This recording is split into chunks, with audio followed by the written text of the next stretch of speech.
नमस्कार. अन्नपूर्णा रेसिपीज या चॅनलवरती तुमचं पुन्हा एकदा मनपूर्वक स्वागत आहे. तर आज आपण मुरमुऱ्यांची भेळ बनवणार आहोत. तर मी जेव्हा लहानपणी आजारी पडायची, तर आपण ज्या वेळेला आजारी असतो त्यावेळेला आपल्या तोंडाला चव नसते, आपण मेडिसिन्स घेतो म्हणून. तर त्यावेळेला माझी मम्मी मला हे मुरमुरे करून द्यायची आणि आतासुद्धा मी आजारी पडली की मी हे हलके फुलके मुरमुरे करून घेते.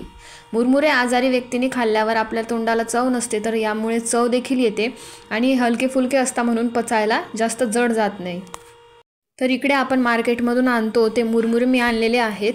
थोडेफार एका बाउलमध्ये ते घेऊन घ्यायचे आणि थोडेफार आपल्याला शेंगदाणे घेऊन घ्यायचे आहे. शेंगदाणे व्यवस्थित चेक करून घ्यायचे. मग मी गॅसवर कढई ठेवली. कढईमध्ये थोडंसं तेल टाकलं आणि आता आपण त्याच्यामध्ये शेंगदाणे टाकून हे थोडंसं भाजून घेऊयात.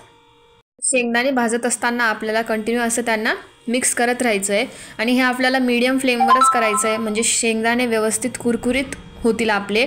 थोडासा त्यांना ब्राउनिश कलर आला की ते आपले शेंगदाणे कुरकुरीत होता आणि जळायला पण नको, म्हणून फ्लेम आपल्याला मीडियमच ठेवायची आहे. तर आता इकडे पाहू शकता तुम्ही की शेंगदाण्यांनी थोडासा कलर चेंज केला आहे, म्हणजे ब्राउनिश थोडासा कलर आला आहे, म्हणजे शेंगदाणे व्यवस्थित कुरकुरीत भाजून झाले आहे.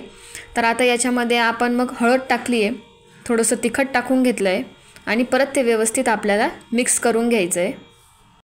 तर आता त्यानंतर यामध्ये आपण मार्केटमधून जे आपण हे आपले पांढरे शुभ्र मुरमुरे आणतो ते आपल्याला यामध्ये ॲड करून घ्यायचे. थोडं थोडं मुरमुरे ॲड करत जायचे, एकदम सगळे नाही करायचे, म्हणजे कढईत आपल्याला व्यवस्थित त्यांना मिक्स करता येईल. वाटल्यास तुम्ही जेवढ्या क्वांटिटीमध्ये मुरमुरे घेताय थोडे ॲड करायचे आणि मग मिक्स करून घ्यायचं, मग परत थोडे ॲड करायचे. आता इकडे व्यवस्थित आपण सगळे मुरमुरे ॲड केले आणि त्यांना छान असं आपल्याला मिक्स करून घ्यायचं आहे. तर आता हे व्यवस्थित आपल्याला मिक्स करत जायचं आहे. ह्यामध्ये मी फार काही ॲड नाही केलं आहे तरी देखील हे मुरमुरे खूपच छान लागतात. तुम्हाला वाटलं तर तुम्ही कढीपत्ता देखील टाकू शकता. थोडं त्याला गॅसवर तेलामध्ये तळून घ्यायचं. यानंतर तुम्ही काजू देखील थोडे फ्राय करून त्यांना देखील काजूचे काप टाकू शकतात. आता इकडे मिक्स केल्यानंतर चवीनुसार मी मीठ टाकून घेतलं आहे. मीठ आपल्याला थोडंसंच टाकायचं आहे, कारण मुरमुऱ्यांमध्ये ऑलरेडी थोडंफार मिठाचं प्रमाण असतं. आणि मग मीठ टाकल्यानंतर व्यवस्थित पुन्हा एकदा त्यांना छान मिक्स करून घ्यायचं आहे, म्हणजे सर्व बाजूंनी आपले जे आपण तिखट हळद टाकली होती ती आणि मीठ व्यवस्थित आपले लागले पाहिजे मुरमुऱ्यांना.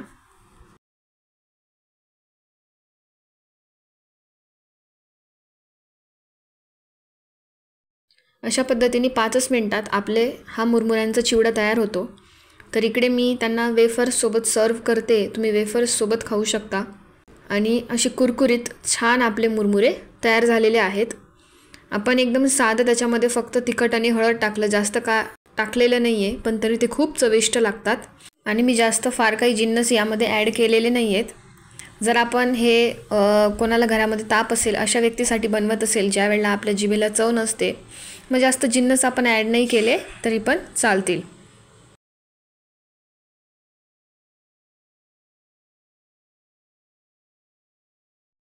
तर आता त्यानंतर इकडे आपण मुलांना नाश्त्यासाठी देखील हे देऊ शकतो.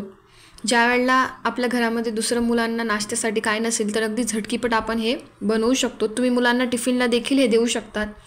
त्यासाठी मी इकडे एक मीडियम साईजचा कांदा घेतला आहे आणि त्याला व्यवस्थित असं बारीक आपल्याला चिरून घ्यायचं आहे.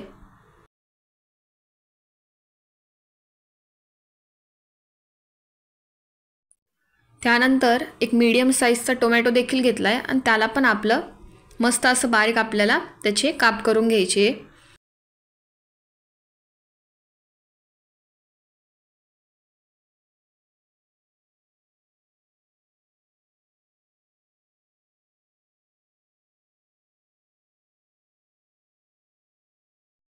त्यासोबतच एक लिंबू पण घेऊन घ्यायचा आहे आपल्याला, छोटासा किंवा मीडियम साईजचा, आणि त्याला कापून घ्यायचं आहे, म्हणजे त्याचा रस देखील आपण बिया काढून त्यामध्ये टाकू शकतो. तर इकडे या पद्धतीने कांदा टोमॅटो आपण कापले आणि त्यांचे हे बारीक बारीक काप आपल्याला फक्त मुरमुऱ्यांमध्ये मस्त ॲड करून घ्यायचे. अगदी चविष्ट असं भेळसारखं लागतं.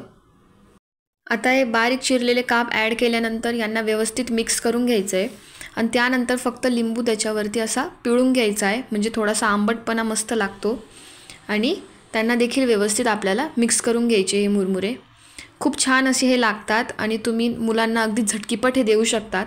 बाहेरच्या भेळ खाण्यापेक्षा हे घरी बनवलेले अशी ही भेळ खूपच छान लागते. तुम्ही मुलांना हे टिफिनला देखील देऊ शकतात. पण फक्त ज्या वेळेला आपण हे मुरमुरे मुलांना टिफिनला देतो त्यावेळेला हे जे कांद्याचे काप आहे आणि हे टमॅटोचे काप हेच फक्त सेपरेट डब्यामध्ये द्यायचे. कारण घरी आपण ते असे मिक्स करून खाऊ शकतो, पण जर आपण त्यांना टिफिनला हे सगळं मिक्स करून दिलं तर मुरमुरे हे आपले ओलसर होऊन जातील आणि मग ते चावायला जड जातील.